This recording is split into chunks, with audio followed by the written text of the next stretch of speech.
Hello, my name is Mariana Danilovic, and I'm the managing director and founder of Infiom, which is a global consensus network of blockchain professionals who are focused on growing the blockchain ecosystem.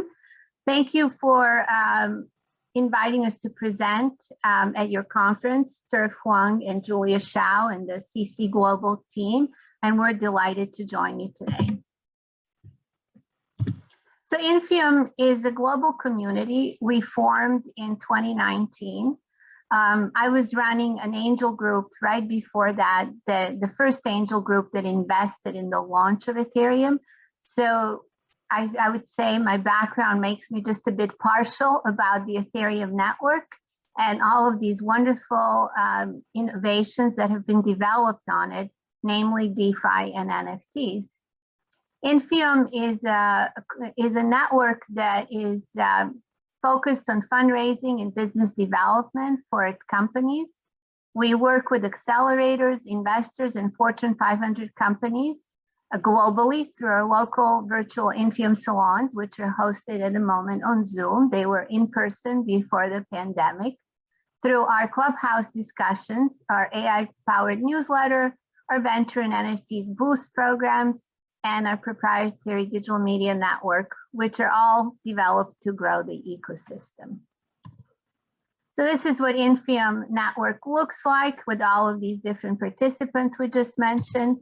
And these are the actual members of the Infiom network, mostly investors, CEOs of the blockchain companies, and heads of innovation of Fortune 500. Infiom created a couple of different packages to help variety of ventures in the space. There's an Infum Boost, which is tailored towards ventures that are actually scaling quickly in the space, as well as Fortune 500 companies trying to enter and scale inside the space. And then there's an NFTs Project Boost, which is mostly focused on entertainment projects in film, television, games, and music spaces. We're living inside DeFi and NFTs revolution at the moment. Ether was up 36% in August, which is more than double of what Bitcoin did in August. And that was the first time that it outperformed Bitcoin since 2018. And there's some really interesting use cases of NFT and DeFi type projects and companies scaling on Ethereum. And there's also a lot of the convergence happening. We'll talk about Axie Infinity a bit more, but that is a game that is the biggest revenue generating blockchain product at the moment, which combines a play to earn game based on scarce NFTs with liquidity pools for in-game items, using DeFi protocols.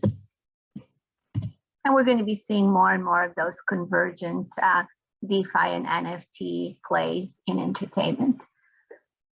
So DeFi is arguably the most prevalent application of smart contracts today. DeFi apps have launched, one can argue, in 2009, but it took till about 2020 to see sort of the uptake from maybe 2% of ETH being locked in DeFi contracts to this tremendous amount that we're seeing today.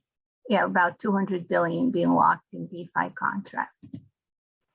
So if you look at this slide, the top diagram is from 2019, April of 2019, where companies that are tracking DeFi development looked at different payment platforms, custodial services, infrastructure plays, exchanges and liquidity plays, investing plays, KYC and identity, derivatives, marketplaces. A lot of the NFTs marketplaces were already there. Prediction markets, stable coins, insurance plays, and credit and lending, which seems to be one of the largest applications together with DEXs that are developing today.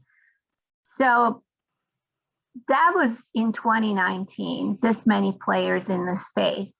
In 2020, so a year later, there was only 2% of ETH locked in these contracts. So there were a lot of startups, but none of them have really taken off until the second half of 2020 and the beginning of 2021. A few days ago, there was a total value locked of 94 billion. And there was an article that we just sent through our newsletter today that said the value locked is 200 billion. So the astounding growth in the DeFi space. At the same time, with some of the recent developments in this space, it almost, the optimization of the returns on some of these DeFi protocols is getting so granular. You know, with Uniswap providing users the ability to customize their price range for liquidity positions, that it almost made sense to kind of merge those efforts and with the NFT efforts. And then on the NFT side, there are protocols like NFT 20 and NFTX that are gaining financial utility by fractionalization and representations as tokens linked to DEX-based liquidity pools. And in essence, what that means is that the NFTs are now allowing consumers to buy not just individual pieces of collections and artwork, but also fractional pieces, and therefore disrupting the very definition of non-fungible. So NFTs market has also surged this year in its second quarter with a 2.5 billion in sales. It's about equal in the quarter one and in the first and the second quarter of this year. And the NFT as a crypto asset is actually representing a digital or physical item, such as an image, video, in-game item, painting, luxury good, and any other unique or serialized product. As we pointed out, one can actually create series of these non-fungible tokens. And so owners of NFTs are recorded on the blockchain, allowing these NFTs to be traded. So it's de facto creating a marketplace for physical objects, for digital objects, and therefore for all entertainment as digital assets or digital objects. And some of the companies that we're working with right now are creating NFTs on the supply chain as objects representing film, television, and music products, and therefore tracking the DRM protection, the revenue associated with these objects, and using NFTs in supply chain management and entertainment. So on top tier platforms, NFT sales are soaring. OpenSea is nearing 150 million in June, but you can see since February, it's been really quite high.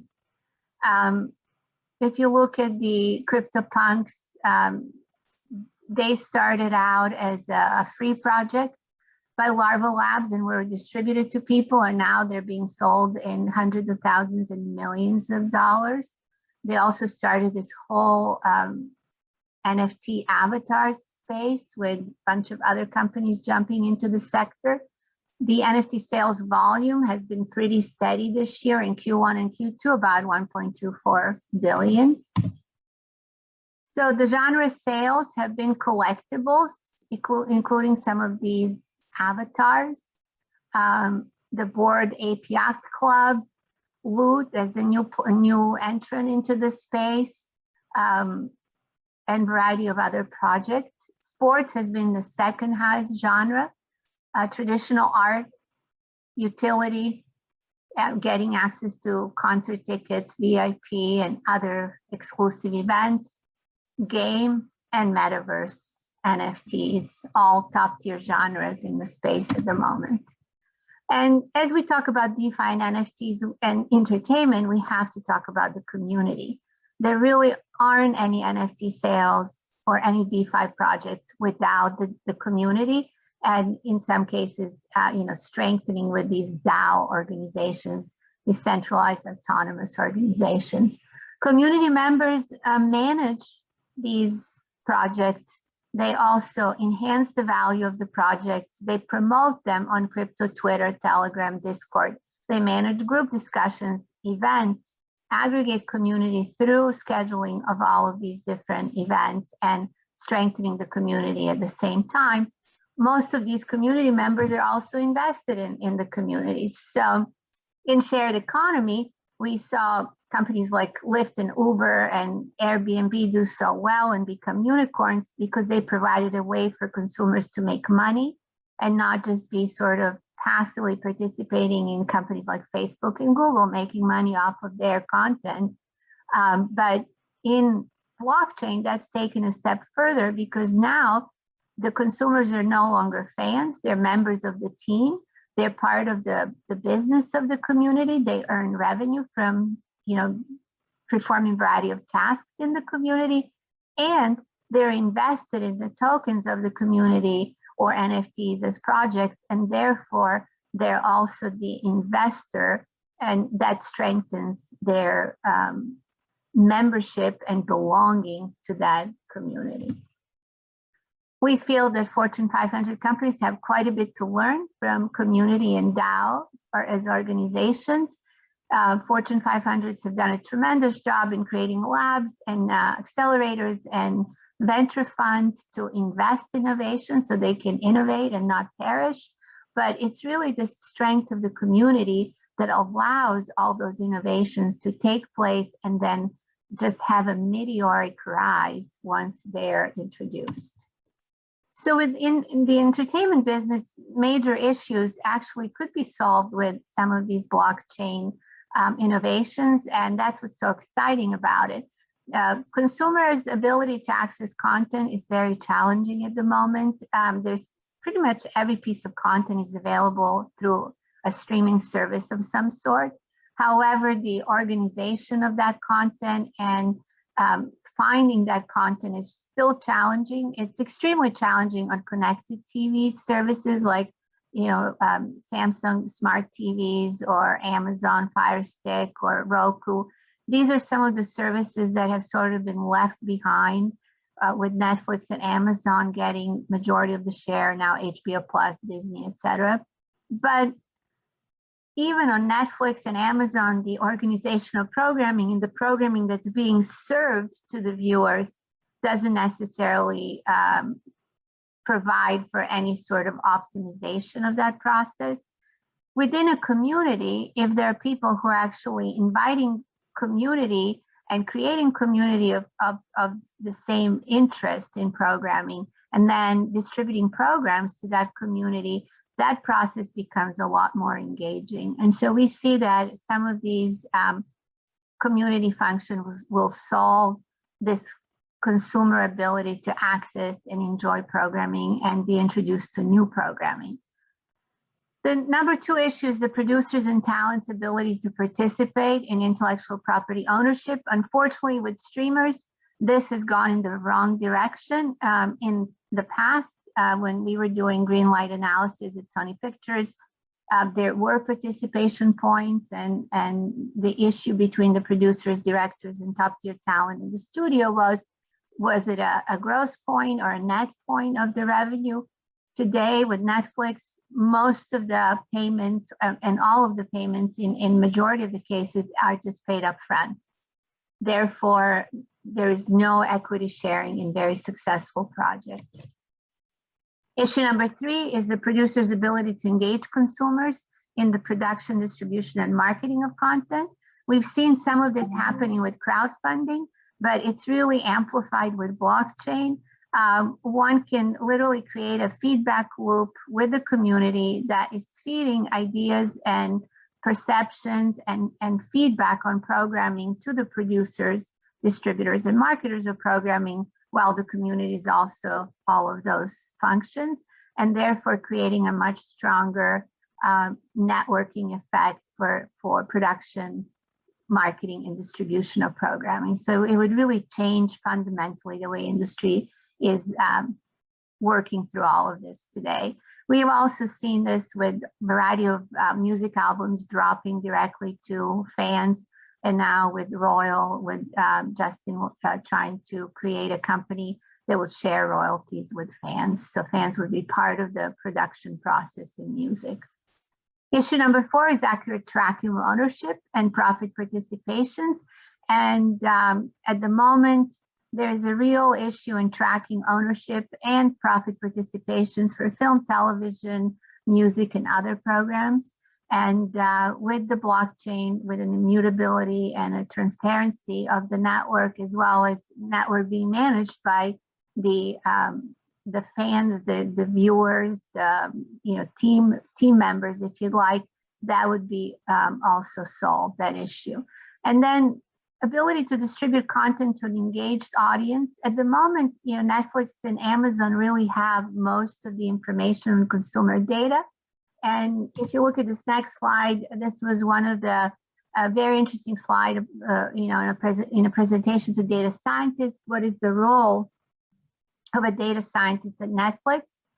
And the most interesting thing about it is that the blockchain platforms take that whole role of a data scientist out of play, because they allow entertainment producers and talent to directly engage with fans, with team members, and not really analyze data and try to gain access to consumer data, sometimes inappropriately, etc. They're letting the consumers participate in the process of entertainment development and entertainment distribution and enjoyment. These are some of the really interesting entertainment relationships and projects that are happening right now. United Talent Agency has done a deal with Larva Labs, which is the creator of Cryptopunks. Larva Labs originally created 10,000 of the individual algorithmically generated pixelated figures on the Ethereum blockchain back in 2017. And those were free to distribute it as free project. And since then, CryptoPunks are, have taken the world of NFTs by storm. Visa purchased one most recently for $150,000. They were CryptoPunks sold in millions.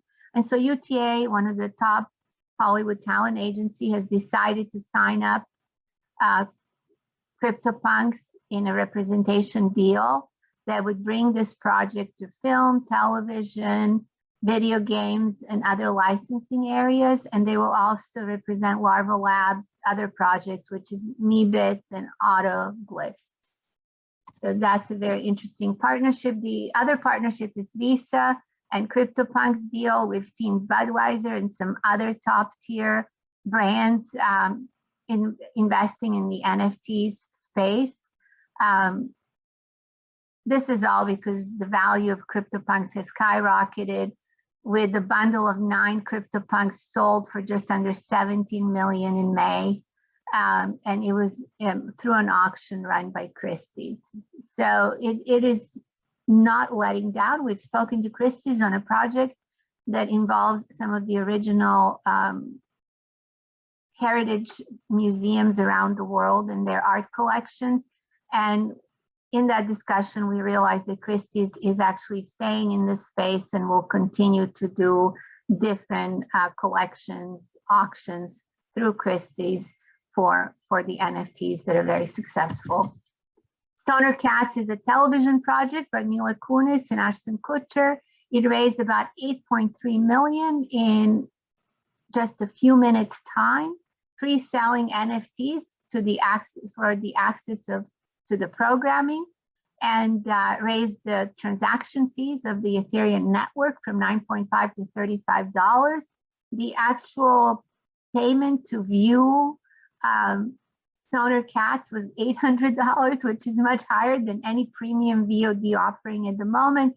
And so it literally has launched a way to fund film and television projects in a different way than we already have done over the years. The music NFTs with Justin Blau are definitely, also known as 3Lau, are definitely some of the most interesting projects. He was he sold the world's first tokenized album for 11.7 million under 24 hours. He's earned over 20 million from more than a dozen NFT auction projects over the past year, and is now has launched a $16 million in seed funding led by Peter Thiel, Founders Fund and Paradigm, to launch a company called Royal, where the musicians can share their royalty and revenues with their fans as part of the company. So Royal is basically aiming to democratize access to music ownership, marketing, and distribution. These are some of our projects in the entertainment space. Superworld is one of the companies I've been advising for several years. They're actually presenting here at the conference.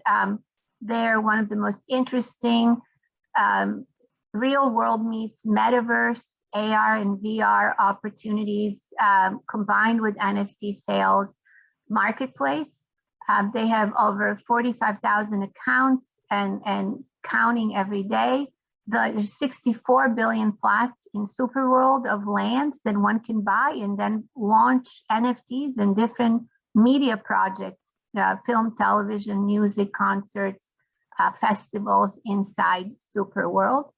We also work with a company called Uprime out of Paris that is a global AVOD platform and PVOD platform that is on the blockchain. It has aggregated over 5,000 hours of professionally produced programming from top tier studios and companies here in Hollywood and globally. Has a distribution deal with Orange Telecom in 26 countries and is partnering with some of the top tier blockchain projects to then allow the viewers of that programming to become team members. Monex is a company that can attach any legal contract to any blockchain transaction. We believe that's the future of NFTs. It works with, it's platform agnostic. It works with any NFT platform. Planet X is a film project we're working on. It's a live action sci-fi with metaverse, with NFTs, with all the different components that we discussed of the AR, VR film programming combined into this one project. And then Sci-Fi Anthology is more of a traditional top tier art collection, that original sci-fi art pieces that were used for books like War of the Worlds, The Time Machine, and others. But the interesting thing about Sci-Fi Anthology is that they were able to license those amazing works of art in the collection to a variety of consumer products over the years. And we believe that's going to be the future of the NFT space. And so if you'd like to get in touch with us, learn about our Boost programs, and or have any questions, please feel free to reach out to me either on our website, infiom.com, or my email is mariana@infiom.com. You can follow me on the Clubhouse if you'd like to speak at some of our Clubhouse discussions. And I want to thank you for your time and for inviting us to be part of your experience today.